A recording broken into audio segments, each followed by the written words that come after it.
Football Fans Tribe here with the interview Nigeria football fans after matches, and we give you Nigeria football fan content back to back. So if you're new, I beg just click that subscribe button. And thank you so much for watching. The game tired me, but we were poor in so many parts of the game. Majority of the game we were very very poor. Now Algeria played the better game, and the better side deserved to win in my opinion. But what do you think? They played the balance football. I said I didn't teach us ball. That's the thing. Even when they considered, they didn't panic. They had a game plan. They had. It's more like we played to their own tempo because the moment we changed the football, they couldn't understand it, and that's when they conceded. They didn't understand like what the Super Eagles didn't know that we had an edge over them in the sense that the counter attack we had more faster players that could play football and could shock them. The defense was weak. There was little or nobody there. Their keeper wasn't so good. So this is a match we expected, even if we didn't win, but at least get a draw out of it. But going into this match losing, leading from the after the first goal, kept on taking pressure upon pressure, relied on counter attack that wasn't forthcoming. It's more like we intentionally lost the match because I think we didn't play with a game plan. We just play with the game plan of if this counter-attack doesn't work, nothing else can work. This is what we came here to do. This is what we came to do. And it's bad because, like, when you play with better teams, because I won't call the Algerians like a better team, as in, like, ranking. They are way better than us because of the way the game plan went and it favored them. But then, playing with other teams that are strategically good, that they know when they discover your tactics and your own, what they just do is just, okay, you want to counter the ball. If you don't have the ball, you can't counter. That's what the Algerians did. So it's more like we had a very poor game plan. We didn't go for a backup plan, and we kept on. I think we played a totally frustrating second half. Second half was little or nothing. Second half, like we had good ball possession, we had push-ins, we had direct passes coming in. Second half, we were too comfortable, we were not knowing that we were losing.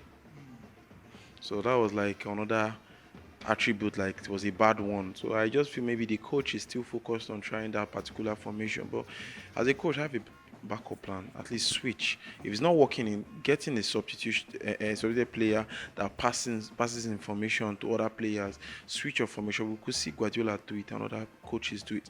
They put the formation on a piece of paper and be like, we have to change. This is not working for us. That's it to be. And he played very, very poor attackers. I would say iheanacho played below expectation. And one of the senior players that you should be expecting that okay, no, Seaman at least iheanacho, but you don't do it for us before, senior man. Step up again now, nothing. If I had iheanacho and Osimhen, I would expect between the both of them, iheanacho should be the leader, and the team spirit is supposed to go with him. This is someone that like it falls back on me. Do you understand? But it was more like he's taking on defenders he couldn't beat. Little or he was lost at some point in time when he was in between that space of scoring. There were some defenders that you know that when they're on the ball and that space in the 18-yard box, they will bury it. They don't need two chances. They don't need to overwalk the defender or play. They know who to pass. Their awareness is there in the 18-yard box. But iheanacho played a totally bad game. The coach didn't see it early enough to get him out of the pitch immediately. He brought in Awoniyi. Nobody fed Awoniyi the pass. It was more like Awoniyi was isolated, little or no touches. So in quotes there, I just feel that the coach he has a lot to learn. That's the truth. He has a lot to learn. And Nigerians, we didn't contribute enough money to buy the match because I think that match was sold by our main man. Now him they even announced the bid going, go. I will ring the bell. I will knock him. I'll knock this hammer. I will knock. You understand? No. That was a very, very poor display from the goalkeeper. God Almighty. Like, forget that blocking. Who block him? With him being work. So made the goalkeeper the shot. Come on for road. Come on for road. One shoot. They want shoot. I'd actually put a blame in a little bit of the players. They didn't charge that ball early enough. Yes, nobody charged, gave him enough time to set and shoot. And then, to be honest with you, the crowd been there in front of his Uzoho. I'm still saying it, but his movement was poor. No, it's not an excuse, you understand, but it's not an excuse. It's not an excuse enough for the goal. But let me just say 10% maybe, but Uzoho been there too slow. So Enyama might have crossed our goal line. That's also a point. He didn't leave happily.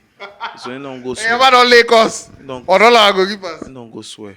Because if you look at him, Okoye did like person who could mumu like that. Then this one where he say a senior, we keep today. they post that kind of shot. Do you understand? The only place where I know say this keeper dive now that offside.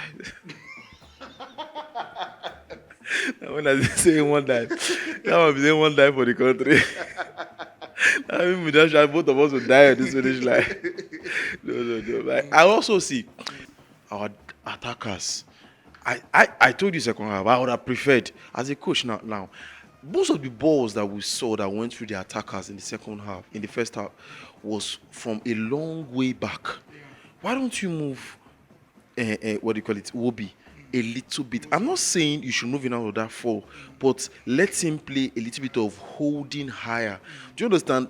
Edge out. So all those passes, you could see that Iwobi was playing according to the coach's instruction. Don't leave this position. That's why when he tried to charge, he had to just pass out the ball immediately and go back and fall back to that one.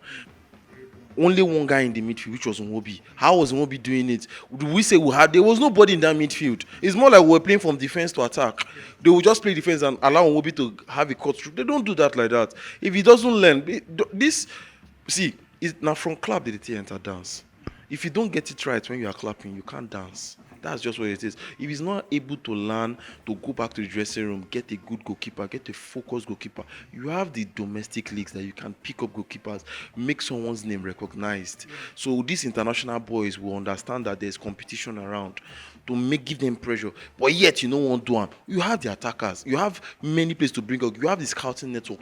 Go pick out. You know, do them. So we'll keep losing matches that we're supposed to win.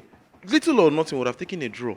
A draw would have been a bad result for us because we played well. We knew we can beat these people. It's one go play Brazil. Why also? Now you be the Brazil.